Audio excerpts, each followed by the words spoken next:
Hi guys, আমরা এখন ভেসে রয়েছি, খুব অবস্থা খারাপ আমাদের। কি বলবো, আমরা নিজেরাও জানি না কখন বাড়ি যাবো।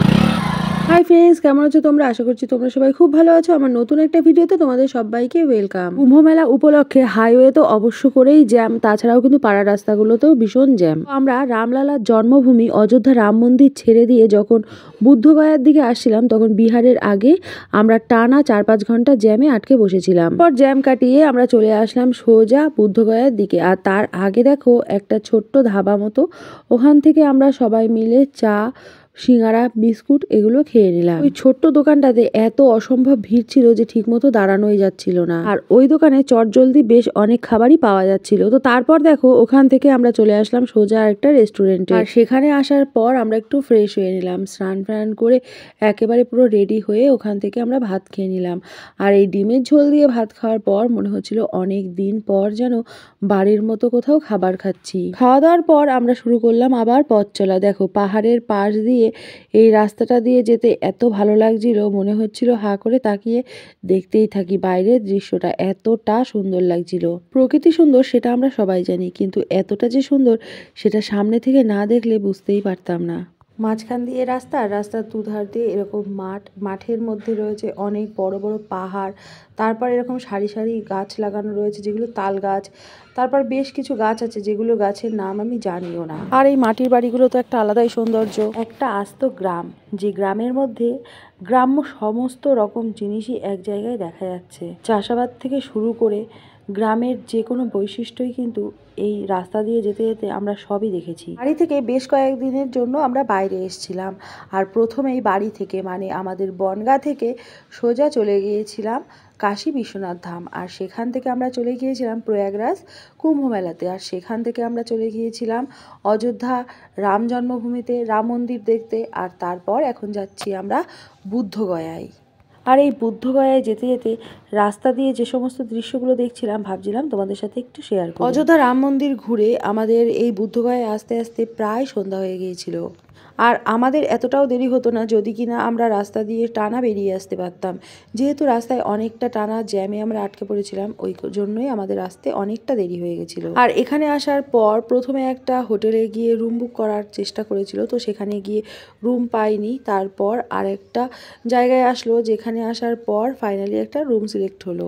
সত্যি কথা বলতে বুদ্ধগয়ায় আসার পর প্রত্যেকটা জায়গা বলতে গেলে পুরোটা কোনা কোনা ধরেই এতটা পরিষ্কার পরিচ্ছন্নতা, ভীষণ ভালো লেগেছে। বুদ্ধগয়ায় আসার পর যে রুমটা আমরা বুক করেছিলাম, সেখান থেকে কিছু লোকজন, মানে আমরা তো দুজন মোটামুটিভাবে ফ্রেশ হয়ে বেরিয়েছিলাম, আর যারা ফ্রেশ হওয়া বাকি ছিল তারা সবাই ওখান থেকে ফ্রেশ হয়ে রেডি হয়ে দেখো আমরা বেরিয়ে পড়লাম। জায়গাটা এক্সাক্ট আমি জানি না, কিন্তু এই জায়গাটায় না বেশ কতগুলো মন্দির আছে, যে মন্দিরগুলোতে ফোন অ্যালাউ নেই। এত বড় একটা জায়গা নিয়ে মন্দির, বেশ কতগুলো মন্দিরই আছে এখানে, তবুও জায়গাটা ভীষণ ফ্রেশ এবং সাইলেন্ট। আর এখানে আরেকটা জিনিস আমার বেশ ভালো লাগলো, দেখো যারা এখানে চায়ের দোকান দিয়ে ঘুরে বেড়াচ্ছে, তারা কিন্তু চায়ের কাপ ফেলার জন্য আর একটা ব্যবস্থা নিয়েও ঘুরে বেড়াচ্ছে। কারণটা হয়তো তোমরা বুঝতেই পারছো যে রাস্তাঘাট যেন অপরিষ্কার না থাকে। তারপর দেখো আমরা সবাই মিলে ফোনটা জমা দিলাম। আর জমা দেওয়ার পর এই যে বড় মন্দিরের যে গেটটা, যেখান থেকে আমরা বেরিয়ে পড়েছি, তার মধ্যে থেকে ঘুরে আসলাম। আর তার পাশেই দেখো রয়েছে বড় একটা মসজিদ। আর এখানে বাইরে থেকে মোটামুটিভাবে ভিডিও করা যাবে, কিন্তু ভেতরে ফোনটা অ্যালাউ নেই। আর মন্দিরের মধ্যে ঢোকার আগে মিনিমাম 3 থেকে 4 জায়গায় ওরা চেকিং করছে। তো যাই হোক, সেখান থেকে ফোনটা আমরা নেওয়ার পর আমরা চলে যাচ্ছি অন্য একটা মন্দির দেখতে। সত্যি কথা বলতে এই যে বৌদ্ধ ধর্ম, এটা সম্পর্কে বিন্দু মাত্রও কিচ্ছু আমার জানা নেই। তবে বৌদ্ধ ধর্মের ঐতিহাসিক প্রতিষ্ঠাতা ছিলেন সিদ্ধার্থ গৌতম, এইটুকু আমি জানি। এবং গৌতম বুদ্ধ ছিলেন বৌদ্ধ ধর্মের 28তম বুদ্ধ ও একজন তপস্বী। তিনি শাক্য রাজবংশের এক ক্ষত্রিয় ব্রাহ্মণ পরিবারে রাজপুত্র হয়েই জন্মগ্রহণ করেছিলেন। আক্ষরিক অর্থে বুদ্ধ বলতে একজন জ্ঞানপ্রাপ্ত জ্ঞানী জাগরিত মানুষকেই বোঝায়। এই যে মন্দিরটা, এটা বুদ্ধ মন্দিরের একেবারে উল্টো সাইডে। তো এই মন্দিরের ঢোকার যে সিংহদ্বার, ওখানে লেখা আছে জগন্নাথ মন্দির, কিন্তু ভেতরে ঢোকার পর দেখা যাচ্ছে শ্রী রাম জানকী মন্দির বলেই লেখা আছে। যে নীল রঙের ছোট্ট ছোট্ট একটা টেন্ট হাউস মতো দেখা যাচ্ছে, এর মধ্যে কিন্তু সবাই ভগবান বুদ্ধের উপাসনাই করে। বৌদ্ধদের ধর্মীয় গ্রন্থের নাম ত্রিপিটক। তোমরা যদি মনে করো বুদ্ধগয়ায় এসে এই যে মন্দিরটার মধ্যে তোমরা ঢুকবে, তাহলে দেখতে পারবে মন্দিরের প্রত্যেকটা জায়গাতেই কিন্তু পালি ভাষায় লেখা আছে ভগবান বুদ্ধের সম্পর্কে নানা ধরনের কথা। ভগবান বুদ্ধ একটানা ৪৯ দিনের ধ্যানরত থাকার পরে বিহারের বোধগয়া নামক একটি গ্রামে এক অশ্বত্থ গাছের নিচে গৌতম বোধি অর্জন করেছিলেন। উত্তরপ্রদেশের বারাণসী শহরের নিকটবর্তী সারনাথ গ্রামে বুদ্ধ তার বাণী প্রথম প্রচার করেছিলেন। এটাই হলো সেই গ্রাম। মন্দিরটার মধ্যে তো ফোন অ্যালাউ নেই, কিন্তু মন্দিরের মধ্যে ফটোগ্রাফি করে দিচ্ছে, তো সেটার জন্য আমরা 200 টাকা দিয়ে এক কপি ছবি নিয়েছিলাম। তারপর চলে আসলাম আমরা ওখান থেকে বেরিয়ে আর একটা মন্দিরে, যে মন্দিরটা ছিল বন্ধ। তারপর চলে আসলাম আর একটা মন্দিরে, যে মন্দিরটাও তখন বন্ধ ছিল। আর এখানের ভগবান বুদ্ধের যে মূর্তিটা রয়েছে, এটা কিন্তু 80 ফুট উচ্চতার শ্বেত বর্ণের একটা মূর্তি। ভালো করে খেয়াল করে দেখলে তোমরা দেখতে পারবে যে প্রত্যেকটা বুদ্ধদেবের যে মূর্তিগুলো রয়েছে, প্রত্যেকটাতেই কিন্তু মাথার উপরে কেমন একটা মুকুট মতো আছে। এটা কি কেউ কি জানো? আসলে অনেকে হয়তো দূর থেকে, বা আমি নিজেও আগে থেকে ভেবেছিলাম যে হয়তো বা ভগবান বুদ্ধের চুলগুলো ছিল ভীষণ কোকড়ানো, কিন্তু পরবর্তীতে আমি জানলাম যে কোকড়ানো চুলের মতো দেখতে ওগুলো আসলে শামুক। ঘটনাটি হলো, ভগবান বুদ্ধ যখন ধ্যানে মগ্ন ছিলেন, সেখানে একটা শামুক বুদ্ধের মাথাকে সূর্য থেকে রক্ষা করেছিল। বৌদ্ধ ধর্মের অস্তিত্ব মূলত সিদ্ধার্থ গৌতমের শিক্ষার উপর ভিত্তি করে। বৌদ্ধ ধর্ম আজ প্রাচীন ধর্মগুলোর মধ্যে একটি। বৌদ্ধ ধর্মের সূত্রপাত ভারতের উত্তর পূর্বাঞ্চল থেকে শুরু হয়ে মধ্য এশিয়া এবং দক্ষিণ পূর্ব এশিয়া অবধি ছড়িয়ে পড়ে। একসময় এই ধর্ম পুরো এশিয়া মহাদেশের বেশিরভাগ অংশ জুড়েই প্রভাব বিস্তার করেছিল। তো যাই হোক, অনেকগুলো মন্দির দেখার পর এই মন্দিরটাও কিন্তু খোলা পেয়েছিলাম। তারপর দেখো আমরা চলে আসলাম সোজা রুমে। আর রুমে আসার পর ঘটে গেল মহা একটা কাণ্ড। কারণ আমরা ঘুরতে যাওয়ার পরই আমাদের যে ড্রাইভার দাদা ছিল, উনি স্নান করে খাওয়া দাওয়া করে ঘুমিয়ে পড়েছিল। আর এতটাই ক্লান্তভাবে গভীরভাবে ঘুমিয়ে পড়েছিল যে বারবার ডাকা সত্ত্বেও শুনতে পারছিল না, আর ফোন করার পরেও ফোনটা রিসিভ করতে পারছিল না। আর যখন দরজার ওখানে দাঁড়িয়ে ডাকাডাকি হচ্ছিল, তখন আমি দেখছিলাম যে পেছনে কিছু রান্না বান্না হচ্ছে, যেগুলো কিন্তু আমাদের ভারতীয় না।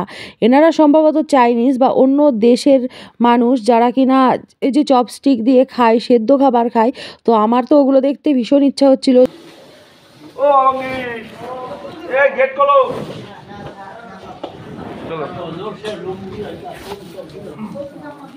সত্যি কথা বলতে, আমি যখনই বাইরে দাঁড়িয়ে দেখেছিলাম যে ওনারাও আছে একই হোটেলে, আমার তো প্রথম থেকেই ইচ্ছা হচ্ছিল কাছ থেকে ওনাদের খাবার দাবার, ওনাদের আদব কায়দা, কথাবার্তা সব কিছুই সামনে থেকেই শুনবো। এই সব চিন্তাভাবনা করতে করতেই সোনাই সোহাগা একটা ব্যাপার হয়ে গেছিলো। তো ওই জন্য আমি আর সময়টা নষ্ট না করে পেছন পেছন গিয়ে আমি কাছ থেকে ওদের সব কিছু দেখে এসেছিলাম। যাই হোক, তারপর দেখো আমরা হোটেল থেকে গুছিয়ে গাছিয়ে নিয়ে বেরিয়ে পড়লাম বাড়ির উদ্দেশ্যে। আর বাড়িতে আসার আগে দেখো, মানে বনগাঁতে আসার আগে দেখো যে রাস্তাটা দিয়ে আমরা আসছিলাম, মানে ঝাড়খণ্ডে তখনও পর্যন্ত আমরা ছিলাম। তো ওখান থেকে আসার সময় কিন্তু বেশ ভয়ঙ্কর রাস্তা দিয়েই আসলাম। তারপর কিছু দূর আসার পর একটা হোটেল দেখেছিলাম, সেখান থেকে আমরা রাত্রের জন্য খাবার দাবারগুলো খেয়ে নিলাম। এখানে আসার পর না একটা জিনিস দেখে আমাদের রীতিমতো হাসিই পেয়ে গেছিলো।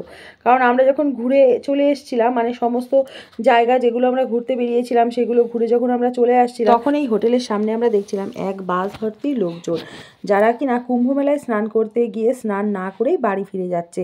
তো ওনারা কিছুতেই বিশ্বাস করছিল না যে আমরা কুম্ভ মেলায় স্নান তো সেটা প্রথমেই করা হয়ে গেছিলো, তাছাড়াও অতগুলো জায়গা আমরা ঘুরে এসেছি। তারপর যখন ফোন থেকে ছবি ভিডিও দেখানো হলো, তখন বলল যে না ঠিক আছে, কারণ আমরা আসলে বেশ 2-3 দিন ধরে রাস্তায় আটকে ছিলাম, কোথাও ঘুরতে পারিনি। তো আমরা ভেবেছিলাম সবাই মনে হয় সেই রকমই। তারপর দেখো আমরা যখন চলে আসছিলাম, তখন আমরা বুঝলাম আমরাই হয়তো সেই হোটেলের শেষ লোকজন, যারা কিনা সেদিন রাত্রেবেলা খাওয়া দাওয়া করেছিলাম। কারণ আমরা যখন আসছিলাম তখন দেখছিলাম হোটেল গুছিয়ে পরিষ্কার করছিল। তারপর দেখো আমরা চলে আসলাম আবার সেই একটা ভয়ঙ্কর পাহাড়ি রাস্তায়। সত্যি কথা বলতে এই রাস্তাটা দিয়ে যেতে যেতে আমার কিন্তু ভীষণ একটা আলাদাই ফিলিংস হচ্ছিল। আর গাড়িতে থাকা আমার দুপাশে যে দুজন বসেছিল, তারা কিন্তু ভয় পাচ্ছিল রীতিমতো, আর আমার বেশ ভালোই লাগছিল। আর সত্যি কথা বলতে এই রাস্তাটা কিন্তু সত্যি সত্যিই ভয়ঙ্কর। দুপাশ দিয়ে উঁচু উঁচু পাহাড়, তারপর বন জঙ্গলে ভর্তি করা, আর মাঝখান দিয়ে এরকম আলোবিহীন রাস্তা। তাড়াতাড়ি করে গাড়ি চালিয়েও যাওয়া যাবে না।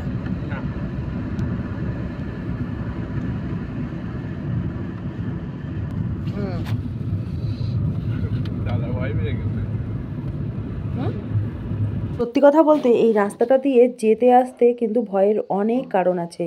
আর এই রাস্তাটা দিয়ে খুবই সতর্কভাবে ড্রাইভিং করতে হবে। এই রাস্তাটা দিয়ে যখন আমরা আসছিলাম তখন কিন্তু অনেক রাত ছিল। আর এই রাস্তাটা কিন্তু পুরো 40 কিলোমিটারের। তখন প্রায় ওই 1টা থেকে 2টো 2:30 পর্যন্ত আমরা এইরকম রাস্তা দিয়ে এসেছিলাম। ঠিক সেই মুহূর্তে গাড়ির মধ্যে বসে আমার মনে হচ্ছিল, ইস, এই সময়টা যদি দিনের বেলা হতো তাহলে হয়তো আরো ভালোভাবে উপভোগ করতে পারতাম। এই রাস্তাটা দিয়ে আমরা হয়তো বা সন্ধ্যার দিকেই আসতাম, কিন্তু যেহেতু আমরা রাস্তায় অনেক জায়গাতেই জ্যামে আটকে পড়েছিলাম, ওই জন্যই আমাদের দেরি হয়ে গেছে। কুম্ভ মেলায় আমরা যে স্নান করার জন্য বাড়ি থেকে বেরিয়েছিলাম, তার জন্য আমি 4টে ভিডিও দিচ্ছি। প্রথম ভিডিওটা ছিল কাশী বিশ্বনাথের, তারপরের ভিডিওটা ছিল কুম্ভ মেলার, আর তারপরের ভিডিওটা ছিল অযোধ্যা রাম মন্দিরের। আর এটাই হলো সেই সম্পূর্ণ ভিডিওর শেষ পার্টটা, যেটা কিনা বুদ্ধগয়ার। তো যাই হোক, তারপর দেখো এই ভিডিওটা একদম শেষের মুখে আমরা চলে আসলাম আর একটা জায়গাতে। এখানে কিন্তু বেশ ভালোই লাগছিল, কারণ এই দোকানটাতে আসার পর দেখেছিলাম যে বাকি দিলে সঠিক কাস্টমারের কি সমস্যাগুলো হয় সেগুলো এখানে তুলে ধরেছে।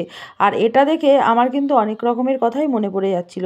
তো যাই হোক, তারপর দেখো আমরা চলে আসি সেই ল্যাংচার জন্য বিখ্যাত শক্তিগড়। আর সারাটা রাতই কিন্তু আমরা গাড়ির মধ্যে কাটিয়ে দিলাম। যখন আমরা শক্তিগড় এসে পৌঁছালাম তখন কিন্তু সকাল। আর এখানে আসার পর একটা দোকান দেখে দাঁড় করানো হলো, আর এখান থেকে দেখো আমরা চলে আসলাম মিষ্টির দোকানের মধ্যে। তারপর এখান থেকে নিয়ে নেওয়া হলো ল্যাংচা। ল্যাংচা ছাড়াও এই দোকানে বেশ অনেক ধরনেরই মিষ্টি ছিল, আর এখানকার কিন্তু প্যাকেজিংগুলো আমার ভীষণ ভালো লেগেছে। তারপর দেখো চলে গেলাম আর একটা দোকানে, সেখান থেকে নিয়ে নিলাম সীতাভোগ আর মিহিদানা। আর সীতাভোগের মধ্যে যে বরফিগুলো দিয়েছিল এগুলোও কিন্তু ভীষণ সুন্দর ছিল। তারপর দেখো ভীষণ এক্সাইটেড, কারণ বেশ অনেক দিন পর বাড়ি আসছি, আর বাড়ির খাবারগুলো যেমন মিস করছি তেমন কিন্তু বাবুকেও খুব মিস করছিলাম, কারণ অনেকগুলো দিন হয়ে গেল। মনে হচ্ছিল যে কত বছর পর যেন বাড়ি ফিরছি আর বাবুকে দেখবো। আর এত সমস্ত কিছু কিন্তু রান্না করে দিয়েছিল আমার মা। আমি শুধুমাত্র বাড়িতে এসে মাংসটা রান্না করেছিলাম। সব মিলিয়ে কেমন লাগলো আমার ভিডিও অবশ্যই কমেন্টে জানিও, ভালো লাগলে লাইক করো।